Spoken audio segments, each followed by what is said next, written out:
Bom dia, meus irmãos. Que a graça do Senhor Jesus seja com todos.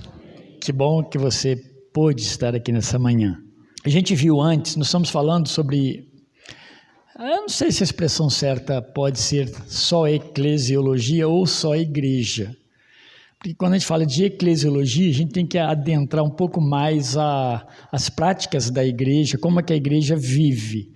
E nós estamos entrando um pouco, então nós abrimos um pouco esse leque, nós estamos falando também da história da igreja, pelo menos de forma resumida. E por que isso é importante? É importante porque a gente precisa entender, né? O que aconteceu durante a história? E as coisas, elas parecem cíclicas, né? Cíclicas, elas se repetem. E coisas semelhantes, né? Às vezes não o mesmo fato, mas situações semelhantes dentro da igreja. E a igreja, ao longo da história, ela foi demasiadamente perturbada, né? Aqueles que não queriam, não amavam a Deus, eram contra Deus, via em Deus uma oposição ao seu reino ou à sua própria vida. Enfim, criavam meios e mecanismos para que a igreja deixasse de existir. Isso é muito sério, porque a igreja vai sofrendo com isso muitos ataques ao longo da história. E é interessante que eu lembro que na última aula nós terminamos dizendo que a igreja não morreu. Ela não fechou as suas portas. Jesus disse isso, as portas do inferno, isso é bem amplo, mas as portas do inferno não prevalecerão sobre a igreja. E quem sustenta a igreja então, para a igreja permanecer diante de tantos ataques? Hoje não é diferente. Hoje não é diferente. Talvez nós tenhamos poucos ataques pessoais ou de cunho físico-agressivo, né? Nós não temos tanto assim como tínhamos antes. Mas a coisa é bem intensa, ou pior, o ataque à igreja, o ataque à sua vida em particular por ser um servo de Deus. A gente viu na vez passada, já tem quase um mês, né, que nós não nos reunimos com esse propósito. O Lucas deu 2 aulas, tivemos uma pregação, que foi o aniversário da igreja, e agora estou retornando a esse tema para a gente terminar. Essa já é a nossa 10ª aula, pode não parecer, mas 10 encontros nós tivemos agora falando sobre a igreja, né? E pretendemos ter alguns. Vamos na próxima semana entrar na reforma protestante, não é reforma agrária, tá?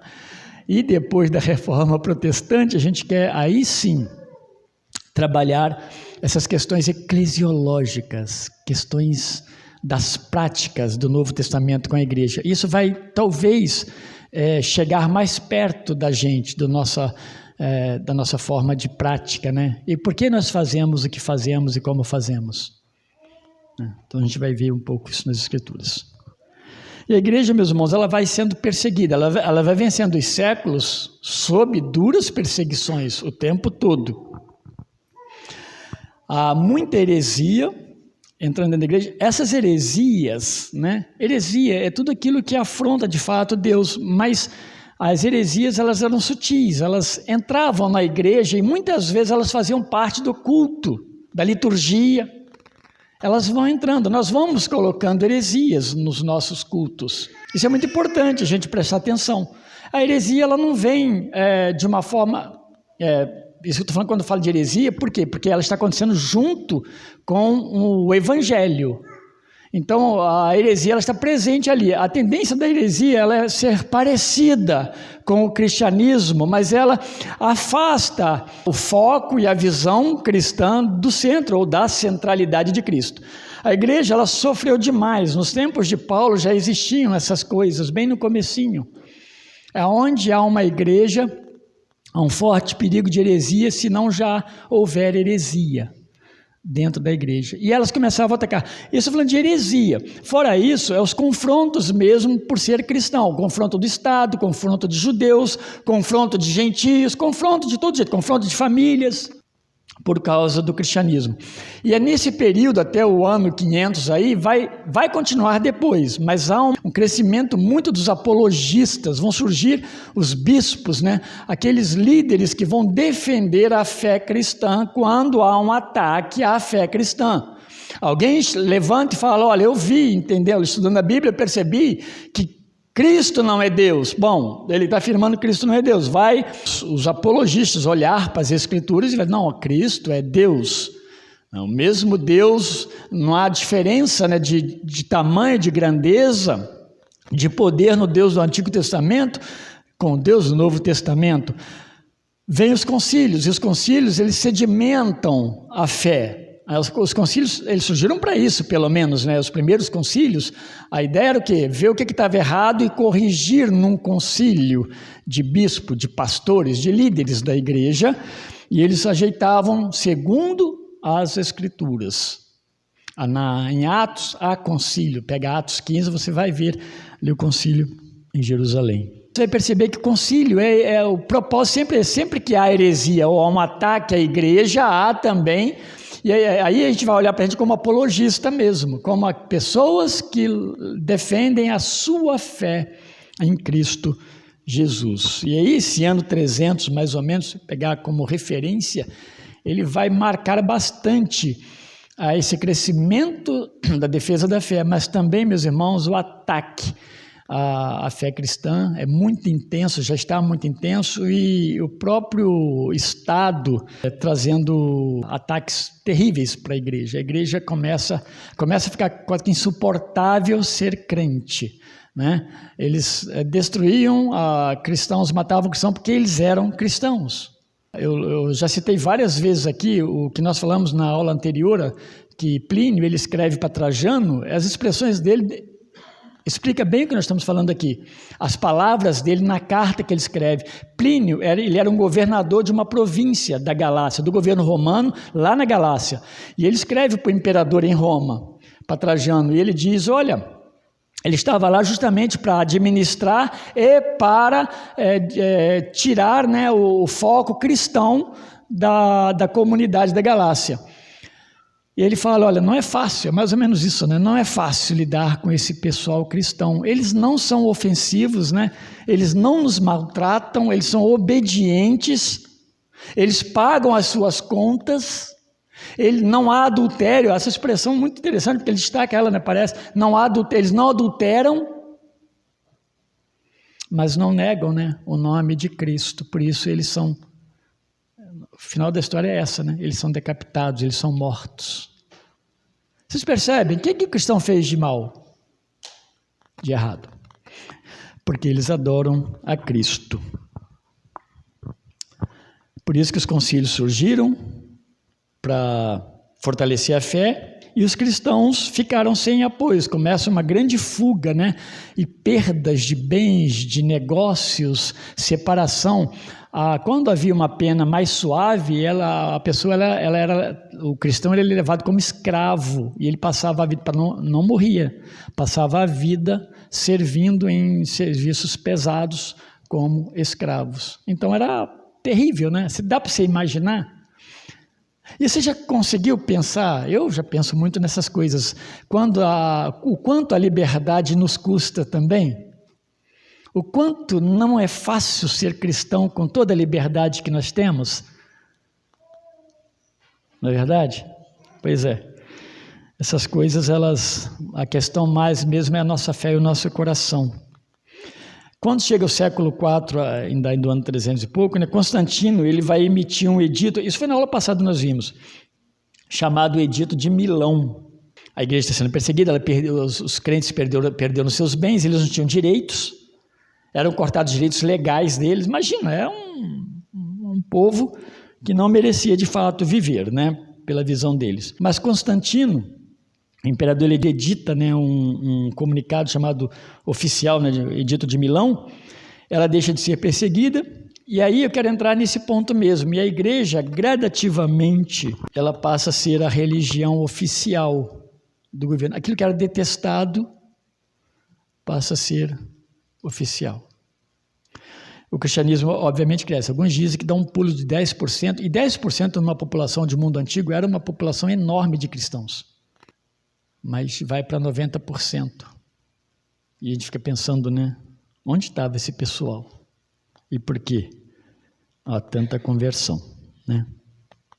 E a ideia que eu quero pensar hoje é continuar pensando sobre esse afastamento gradativo da centralidade do Evangelho, que a igreja vai passando gradativamente a um afastamento. E a Idade Média vai marcar muito isso. A partir do ano quase 500 ali, vai começar a marcar muito esse distanciamento. Ele vai ser uma coisa, vai ter ainda os defensores da fé, vai continuar, nunca vai deixar de existir, porque a reforma em 1500, mais ou menos, ela é fruto desses que olhavam para as Escrituras e viam que há uma prática fora da determinação bíblica. Eles sempre caminharam, havia no povo os que desejavam, de fato, um evangelho puro, santo e, de fato, agradável a Deus, né? Mas as heresias, as coisas vão tomando uma forma que as práticas externas vão influenciar as ações, as decisões da igreja, as políticas, essas coisas parecidas. Bom, em Roma, só lembrando, meus irmãos, que essa Idade Média ela vai até quase 1400, 1300 e pouco. Alguns vão até 1400 e pouco. Tá? Isso aí talvez não faça tanta diferença para nós, porque não dá para ver detalhes, né? Mas ela vai ser marcada, alguns chamam até de Idade das Trevas, outros não concordam com isso, acham que houve um grande desenvolvimento, sim, no mundo, mas houve também muitos sofrimentos, houve muitas coisas, um momento, grandes pestes, né? A peste negra disseminou um terço da Europa na época. Então, tudo isso fez com que aquele tempo fosse um tempo de medo, séculos, né, de medos no meio da população. Por volta de 476 ali em diante, o governo de Roma, ele deixa o império, ele cai, ele deixa de existir. Já estava dividido, né? Passa a ser dividido entre Roma e Constantinopla, já estava dividido e vai permanecer firme ainda o de Constantinopla, que é na Grécia, que eles chamam do governo do Oriente. Eles dividiram em dois para facilitar, né, as questões políticas, mas o Ocidente, que é Roma, ele cai em declínio, um domínio germano, e depois não só um domínio germânico, meus irmãos. O que era unificado em Roma passa a ser diversas tribos em diversos lugares, começam cada um a separar o seu território e ter seu espaço. Então você imagina como é que vai mudando o formato de governo. E essa divisão que acontece ali, o governo do Ocidente, o governo do Oriente, mais tarde, bem mais lá para frente, vai marcar também a divisão da própria igreja, a igreja do Ocidente e a igreja do Oriente, que é chamada da igreja ortodoxa. Todas duas saem de uma mesma raiz. Então, quando a gente fala de divisão de igreja, não é uma coisa nova, né? Infelizmente, essas coisas já aconteciam ali do passado. No princípio teve uma boa finalidade e depois elas se desassociam mesmo por questões de fé, de adoração. A ortodoxa do Oriente, aparentemente, ela vai permanecer um pouquinho mais, pelo menos historicamente, mais fiel a alguns pontos, né, das Escrituras, mas não libertava elas ou liberava ela, né, a Igreja do Oriente, de uma fé distorcida do verdadeiro Evangelho. A partir do ano 500, então, vai crescendo o poder do Papa, porque é interessante você fazer esse alinhamento, né, ou na verdade, melhor ainda, o confronto, de quando o Estado começa a enfraquecer, começa também a crescer o poder papal. Isso vai começar em Constantino, todas essas questões, mas o Papa ele vai começando a ter um pouquinho mais de poder, mais voz. E essa influência do Papa, o povo começa a olhar para a igreja, não vou falar o Papa, mas a igreja, porque ele conseguia ver na igreja, fazer uma diferenciação entre a forma como a igreja podia tratá-los e cuidar deles, principalmente em questões de justiça, o que eles nem sempre viam no Estado.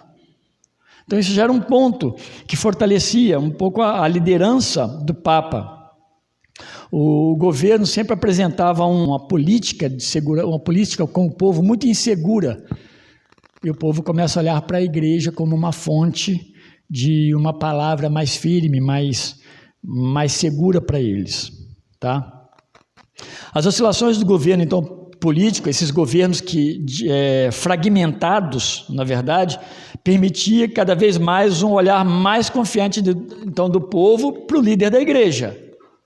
Isso não é errado nesse aspecto. É bom quando olhem para a igreja E até para a vida do líder, né? Acho que a Mariana nos deu um testemunho que o pastor que mandou quando você escreve a igreja, que igreja que eu vou, por exemplo? O que eles falam com você? Procura uma igreja, mas olha a vida de quem? Olha a vida do seu líder. Esse dia, meus irmãos, eu vi um testemunho extremamente semelhante, com os mesmos caminhos, Mariana, que você tomou. Um rapaz que estava conversando com ele falou coisa muito semelhante. Ele vem de uma igreja bem confusa em termos de fé, em termos de doutrina. E ele viu que não dava. Agora sim, eu saí de lá eu tinha certeza que não dava para ficar. Mas para onde eu vou? Essa foi a pergunta dele. Para onde eu vou? E aí, ele ouve o mesmo pastor que você ouviu. Ele manda, a esposa, né, manda uma mensagem para esse mesmo pastor. E esse pastor responde, né, procure uma igreja e olha, né, como que essa igreja está vivendo, está pregando. É sempre assim, meus irmãos. Até que ele chegou na igreja batista. A gente precisa tomar bastante cuidado, porque não é fácil nós acharmos um lugar que de fato se possa olhar, e isso deveria ser o olhar da comunidade toda, olhar para a igreja e ver na igreja um lugar seguro, mesmo com pecadores, mas pessoas transformadas. Então a igreja é um lugar seguro, a igreja é um lugar confiável. As pessoas que estão na igreja são pessoas que pagam suas contas, não adulteram, cuidam um do outro. É diferente. Assim precisa de fato ser. Não havia nada de errado nesse olhar da população para a igreja. Mas aí começa também e aí é que é o perigo, né? Quando nós falamos de liderança de igreja, nós sempre pensamos, quando olhamos para a Bíblia fala muito de quê? De presbíteros, né? Você pode usar a expressão pastores, tá ok, bispos, não é tão errado, né? Não é talvez tão apropriado. Até bispo, né, na Bíblia vai ter uma função, o bispo em alguns momentos uma função supervisional. Pedro, quando ele fala Pedro tinha, de certa forma, essa função supervisional. Mas quando ele escreve a sua primeira carta, lá no capítulo 5, ele fala aos presbíteros, né, pastorei, tal. Assim, aí ele, quando se refere a ele fala dele, eu como um de vocês. Eu como um igual a vocês. Por quê? Porque se aconselham, olham para as Escrituras, afiam um ao outro, e a igreja é mais bem cuidada.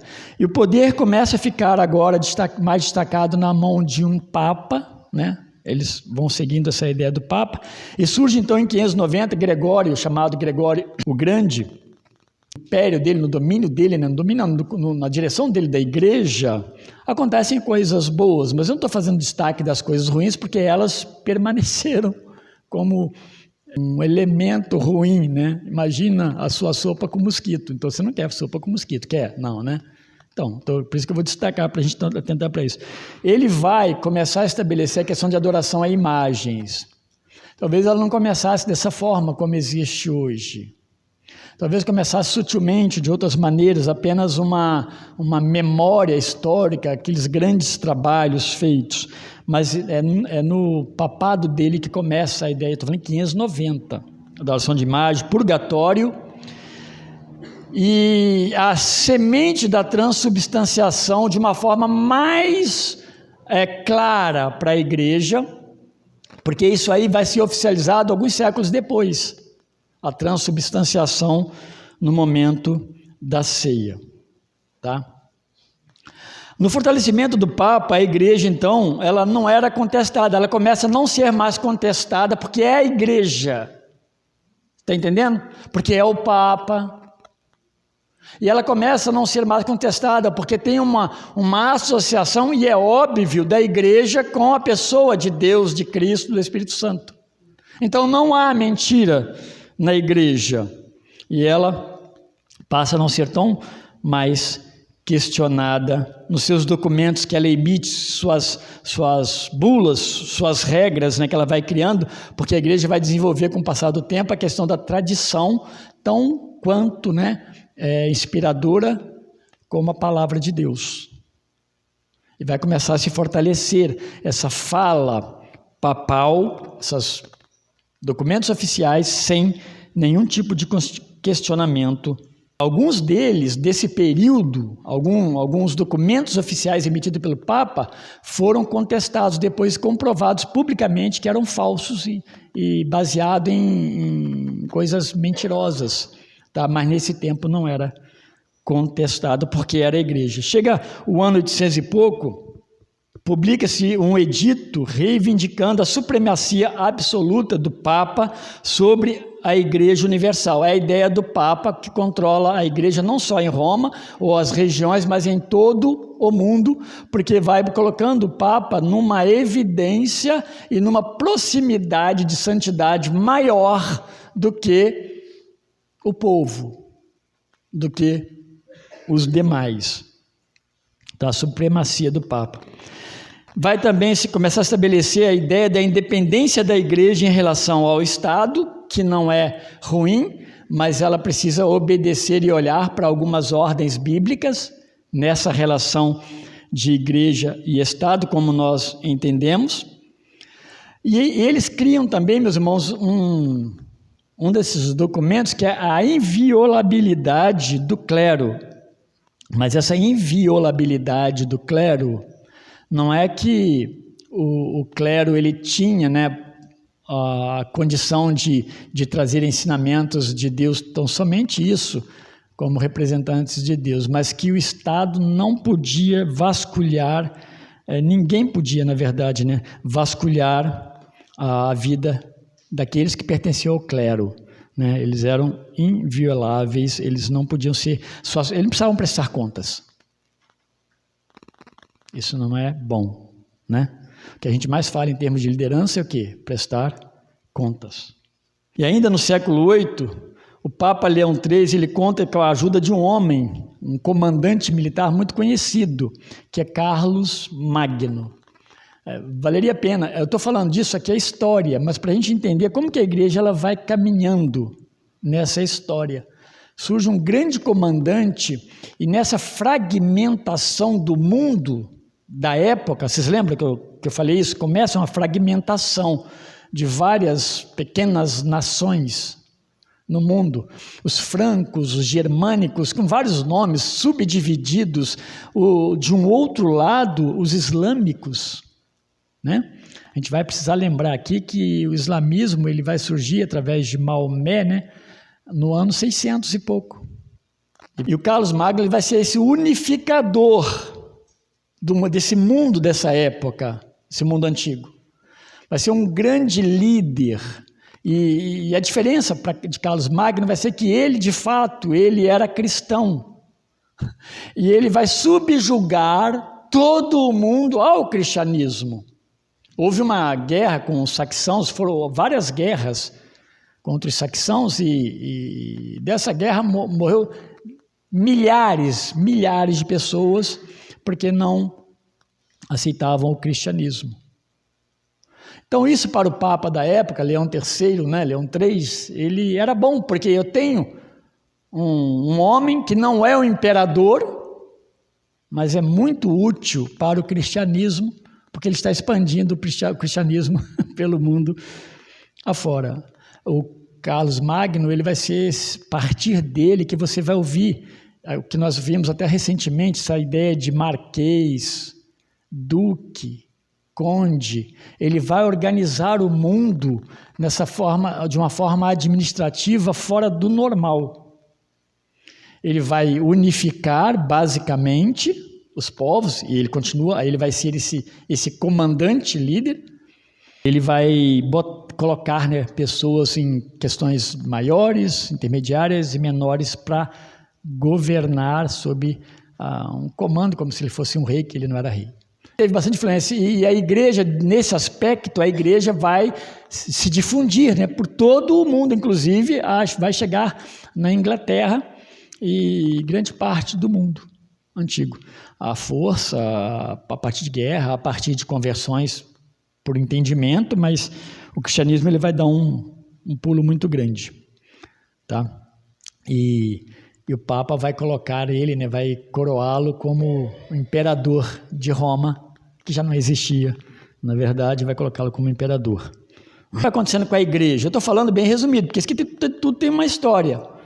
A prática, por exemplo, da simonia, ela começa a surgir, que é compra de posição na igreja. Então, se você tinha condições, você tinha acessibilidade ao clero, a posições dentro da própria igreja. Eu não faz muito tempo, quantas vezes, na verdade, eu já ouvi pessoas do meio evangélico falar muito de posição. Eu estou trabalhando porque quero ser, Às vezes não é até uma má ideia, mas talvez possa ser um desejo que não seja o desejo de Deus, Eu quero ser isso na igreja. Eu quero ser aquilo na igreja, como se fosse talvez alguma coisa, uma ambição. Nesse caso aqui eles compravam, eles tinham dinheiro, tinham condições, a igreja favorecia bastante a igreja esse tipo de prática da simonia, tinha nepotismo, pessoas parentes que eram privilegiados para ocuparem determinados cargos. Você percebe por que eu estou falando isso? Porque se você olhar, o que vai acontecer com uma igreja assim? Ela vai se distanciando da centralidade que é o próprio Evangelho e a pessoa do Senhor Jesus Cristo. Em 1073, por volta disso, a partir daí, na verdade, até lá para 1300, vai estabelecer essa culminância do poder do Papa sobre a igreja e sobre as nações. Porque aí Hildebrando, um desses papas, o Papa dessa época, oficialmente ele vai ditar, documento como sendo a igreja, a supremacia da igreja sobre o Estado. A igreja comanda o Estado. Você já pensou nisso? Pois bem, eu fico pensando nisso, sim. A igreja, ela poderia partir do cristianismo ou da igreja que seja, cuidar do mundo, uma vez que ela é cuidada por Deus. Talvez não houvesse problema. Mas o grande problema nesse meiozinho aí, meus irmãos, que é terrível, é que nós somos pecadores. Essa coisa não dá para ser mais assim. A igreja não tem condições, Estou dizendo assim, de uma maneira geral, devido à queda. As pessoas são pecaminosas, elas desejam poder. Então, de repente, na igreja, você vai se assustar com alguém, de repente, o quê? Ele querendo o poder, ou ele caindo por causa de um pecado. Um dos seus líderes. A igreja não cai. Mas como que isso é difícil? Mas o testemunho, o bom exemplo e o andamento, em termos de caráter, moralidade, tinha leis, dentro de uma perspectiva cristã. Mas aqui começa a haver uma imposição e ela não é muito saudável no seu resultado. O Papa Inocêncio III, ali por volta de 1200, mais ou menos, ele discursou assim, uma das palavras dele foi isso aqui, está registrado. O sucessor de São Pedro, que é o Papa, que era ele, ocupa uma posição intermediária entre Deus e o homem. É inferior a Deus, olha que humildade, mas superior ao homem.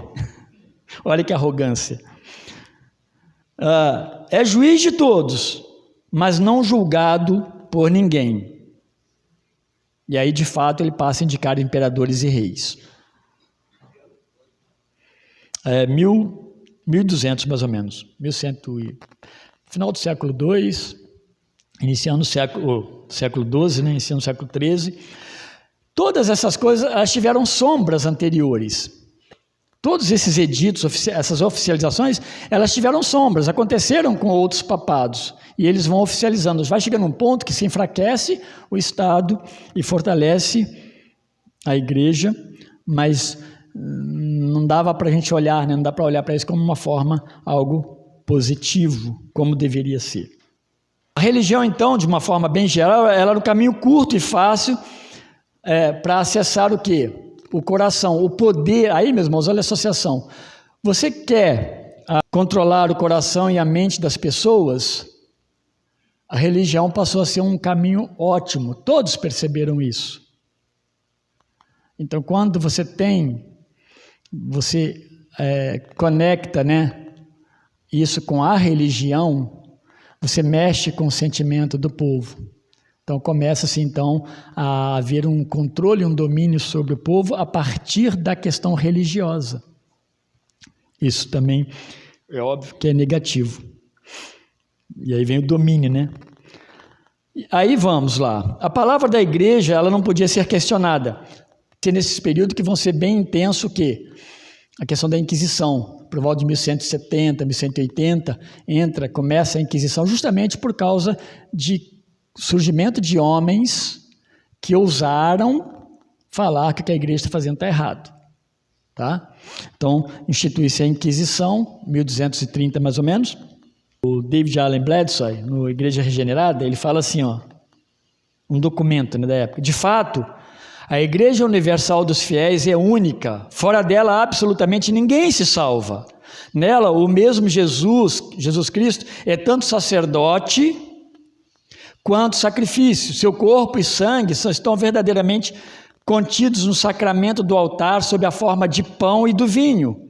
O pão sendo transubstanciado no corpo e o sangue transubstanciado no vinho pelo poder de Deus, a fim de cumprir esse mistério da unidade, que aceitamos para nós o que Ele mesmo recebeu de nós.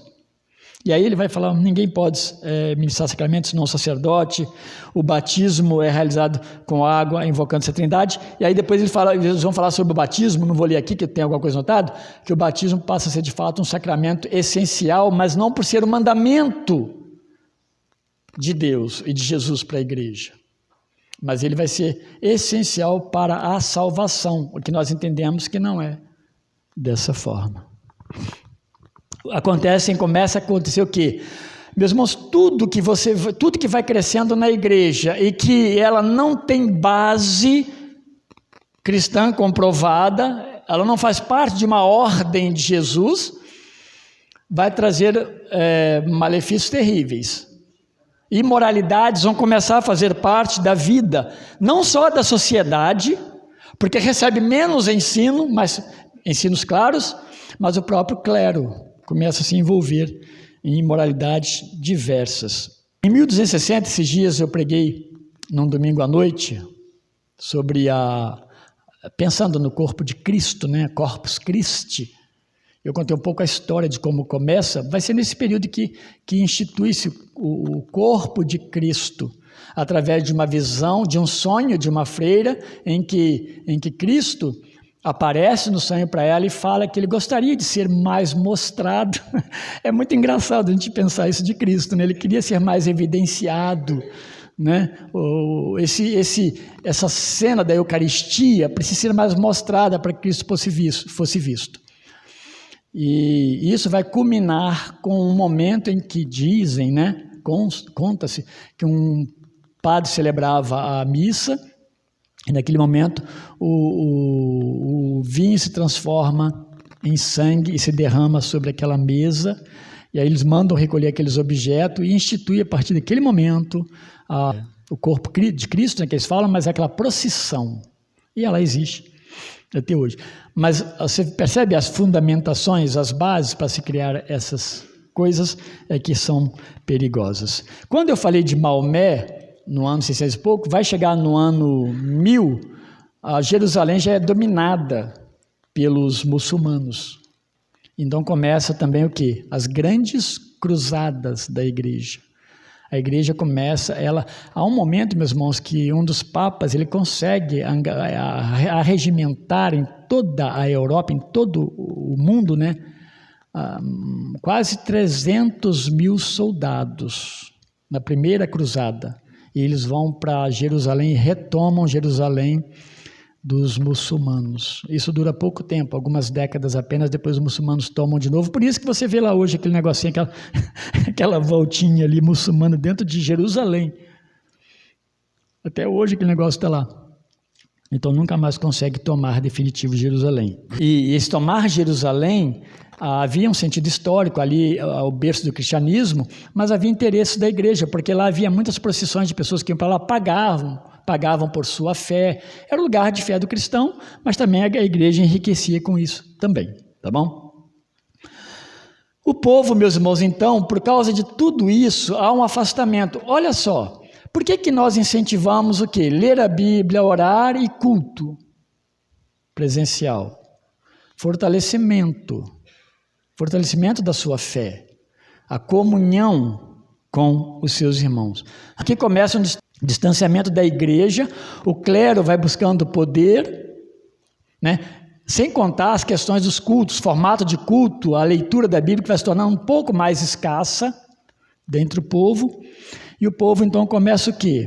Ele começa a sofrer profunda ansiedade, por questão da morte, medo, né, da morte, culpa pelo pecado, um tremendo vazio nas suas vidas, e não curava essas coisas, porque o misticismo começou a crescer, como o Lucas disse no mundo das aulas, eu vou citar isso no final, começa a crescer uma porção de coisa.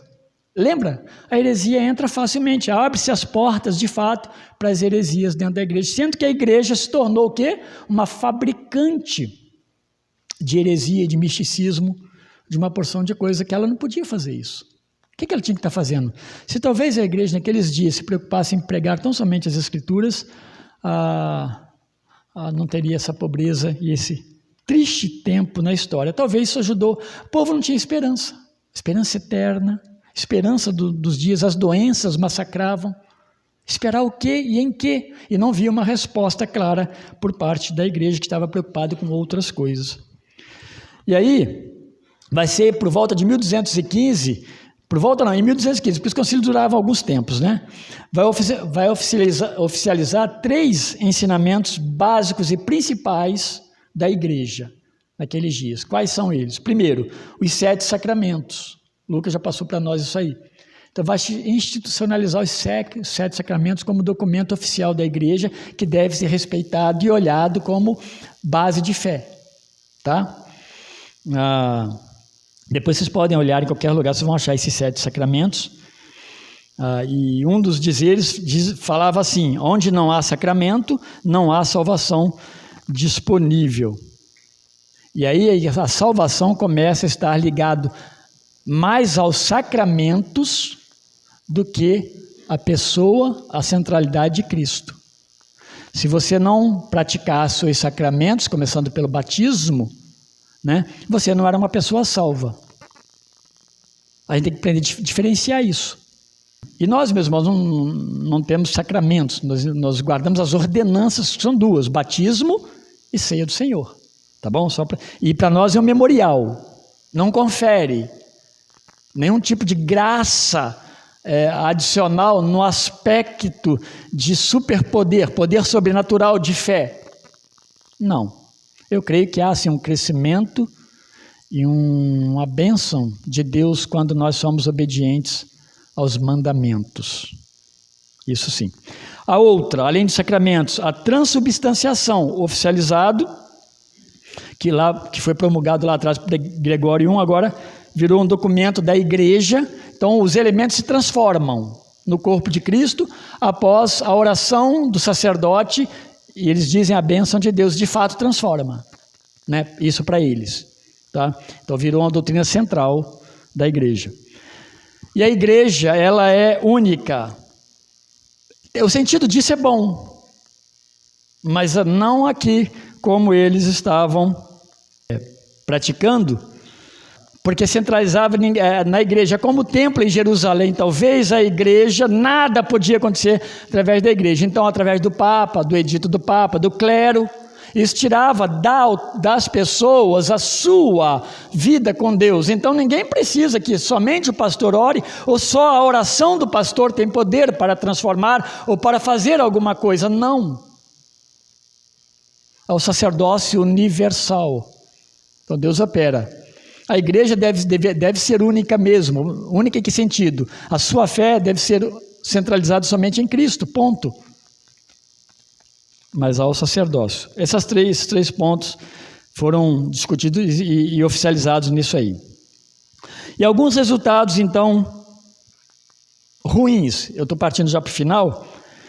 Alguns resultados extremamente negativos desse afastamento, desse distanciamento, desse empobrecimento da igreja, enriquecimento material, empobrecimento da fé, que o Lucas fez as citações, eu fiz questão de trazer isso à memória novamente, que foi o Bledsoe, ele cita isso, que um deles é o analfabetismo bíblico. Analfabetismo bíblico. Você pensou nisso? a expressão de crente analfabeto, a gente ouve muito isso. O que é um crente analfabeto? Não propriamente que ele não sabe ler. Ele é analfabeto biblicamente. Ele conhece pouco, ele lê pouco a palavra de Deus, ele tem um relacionamento com Deus muito mínimo. Portanto, a vida dele ela é revestida e controlada por si mesmo, por seus ideais, as suas próprias justiças. Se torna fraco e empobrecido. Ele não conhece as Escrituras Sagradas, ele não consegue nem compartilhar as Escrituras e Cristo como Senhor e Salvador da alma do homem. E pessoas que convivem com crentes analfabetos, elas também ficam sem esperança. Porque o analfabeto bíblico, ele não conhece. E aqui nesse aspecto, aqui a gente vai ver que tem um problema sério da igreja que não atua ensinando e trazendo o povo para próximo de Deus. E aí entra o misticismo fomentado, né? O misticismo intenso. O misticismo vai ser várias práticas, né? Que até muitas vezes vão surgir dentro de uma perspectiva de querer agradar a Deus, mas sem a base da palavra de Deus. Então nós não conseguimos agradar a Deus se nós não usarmos a palavra dele. Esse é o grande problema nosso. Existia naquele tempo uma prática chamada sacramental. Não eram os sacramentos aqui propriamente, tá? Quando um bispo... É interessante a gente falar como que as coisas se repetem. Você lembra que eu falei que elas são cíclicas, né? E elas voltam. Algum líder orava sobre algum objeto, né? Ou alguma coisa, ou consagrava aquela coisa, né? Aquele objeto diante de Deus na sua oração. Isso era usado como fonte de bênção divina para o povo. E até mesmo algum tipo de proteção contra o mal. A superstição, né? Aquele objeto consagrado. Pessoas, até hoje a gente vê isso, pessoas que usam algumas coisas como símbolos cristãos, mas dentro de uma perspectiva de superstição, de uma proteção. Isso não existe. Quando alguém pede para orar pela casa para que não entre coisas más lá, não me entendam mal, tá, irmãos? Isso é perigoso, às vezes, o que está por trás. Porque a casa não é o problema. Entrar coisa mal dentro de casa, não tem problema nenhum. O problema do mal é no seu coração. Tem que orar para que Deus trabalhe seu coração, te fortaleça e te livre, né, dos males. E é isso. E depois também uma liderança eclesiástica inacessível e imutável também, porque aquilo ali se tornou uma coisa que não se mexe. Mas ninguém acessava. Imagina pregar e você está sentado naqueles dias lá, poder sentar assim. Então tudo isso, meus irmãos, vai mostrar um povo distante de Deus, sem esperança nenhuma. Sofrendo. Vem a pandemia. Né? Você vê nos nossos dias, 30 Bíblias no celular. Facilidade de estar num culto e ouvir a palavra de Deus. O que aconteceu com muita gente? Teve os lados bons, né? E teve os lados ruins. As igrejas perderam muitas pessoas, igrejas evangélicas. Talvez pessoas que não tinham, de fato, uma comunhão plena e clara com Deus. Imagina aqueles dias que a Bíblia não era acessível. E aí, meus irmãos, eu vou parar aqui. Inicia-se ali por volta do século XIV, início do século XIV, começa o declínio papal, declínio da igreja como igreja, e os reis começam a se rebelar contra os papas e subjugar alguns papas. O rei da França vai fazer isso. Falar aqui ninguém manda e some daqui. E vai chegar um momento que ele vai prender o papa. A coisa era feia. A politização, toda essa mistura trouxe uma falência, mas em tudo isso aí vai ter o agir de Deus. No próximo encontro nosso, a gente vai falar sobre aquele período da Reforma. Eu vou fazer a pré-reforma só fazendo citações, né? Como que a pré-reforma já estava surgindo e insurgindo no meio cristão. Bom, meus irmãos, graças a Deus, alguém tem alguma pergunta? Ou alguma ajuda, contribuição? Pergunta é contribuição. A Inquisição não era só contra os judeus? O judeu sempre sofreu ao longo da história, tá? Sempre. Mas nesse aspecto da Inquisição, ela era especificamente da igreja contra os cristãos tidos como hereges. Então, cristãos hereges. Essa heresia era julgada de acordo com as práticas e costumes da igreja da época. A heresia se consolidava bem claramente quando a pessoa estava agindo contra a igreja. Então, eu nem falei da indulgência, por exemplo. Eu não falei da indulgência. Então, você começar a pregar alguma coisa contra a igreja e falar, isso aí é pecado, é errado, na verdade, porque na Bíblia não fala isso e tal. Essa pessoa ela era confrontada, ela tinha um julgamento, todo um processo, mas ela poderia sofrer a Inquisição. Então, era uma prática específica contra todos aqueles que a igreja olhava e dizia que é um cristão herege. É por isso que a reforma, tudo tem esse tempo certo de Deus, mas a reforma vem num tempo certo, mas para acontecer a reforma, tem que ter a pré-reforma. E nesse caminho da pré-reforma vão morrendo muitas pessoas. Mas vai chegar um dia que a igreja o que acontece? Não é que a igreja não consegue mais manter a Inquisição, é que o próprio povo começa a contar com a ajuda de outros. Deus vai levantando poderes, líderes, também cristãos. Isso está certo. O que Martinho Lutero falou está certo. O que esses homens pregaram está certo, nós estamos fora da Bíblia.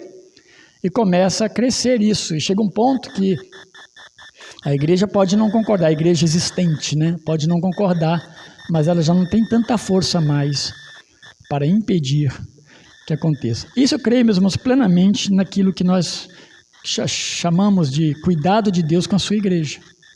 Então as coisas acontecem, pessoas morrem, perdem a vida, Deus está cuidando do evangelho. O evangelho quem cuida é Deus, ele usa pessoas da forma como ele quer usar. Tá bom? Mais alguma pergunta? Irmã Edna.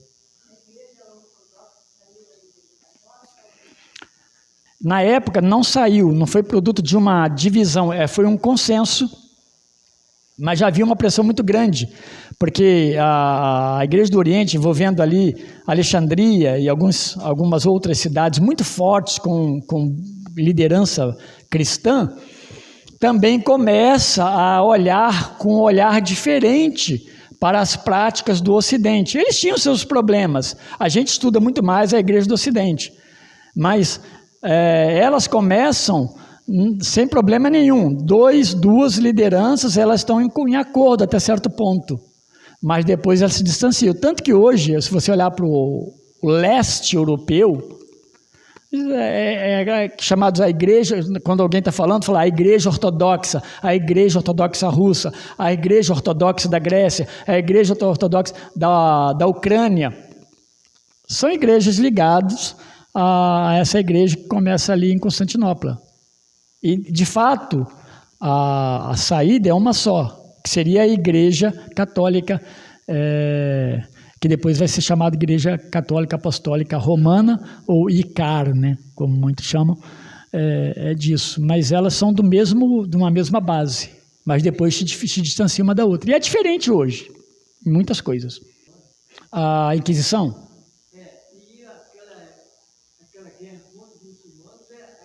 A Inquisição e a Cruzada. Não, em momento nenhum. A igreja mesmo tinha uma perseguição aos judeus, tá? A igreja que existia, elas não gostavam. Elas tinham problema com os judeus também. Mas não é esse ponto, tá? E no caso da Cruzada, a Cruzada vai ser justamente para proteger Jerusalém, mas dentro de uma perspectiva cristã, não propriamente proteger judeu. Tomar Jerusalém dentro de uma perspectiva cristã, porque era um centro de visitação. E lá tem toda a história. Então faz sentido, né? Eu não sei se faz sentido tantas mortes. O judeu, ao longo da história, ele sempre foi dispersado e perseguido pela igreja, pelos muçulmanos, mas os muçulmanos vão começar a tolerar. Eles vão ser tolerantes, até certo ponto, ao judeu. ao judeu. Por causa da fé judaica, eles tinham essa tolerância, mesmo lá em Jerusalém, quando eles dominam. Há momentos de guerra, mas depois há um momento de convívio, até de certa forma pacífico. Mas a questão do judeu, ela é universal, até hoje, né? Mas isso acontece ao longo da história, no mundo todo, por aqueles, normalmente, que não são cristãos. Porque o cristão verdadeiro e fiel, ele olha para o judeu como um trabalhar de Deus, um operar de Deus. Tá bom? Meus irmãos, obrigado. Deus abençoe a vida de vocês. Temos um cafezinho, acredito eu. Temos, olha lá, ó. Um cafezinho. Hoje somos em número menor, dá bem tomar café tranquilo, culto seguir tranquilamente. Deus abençoe.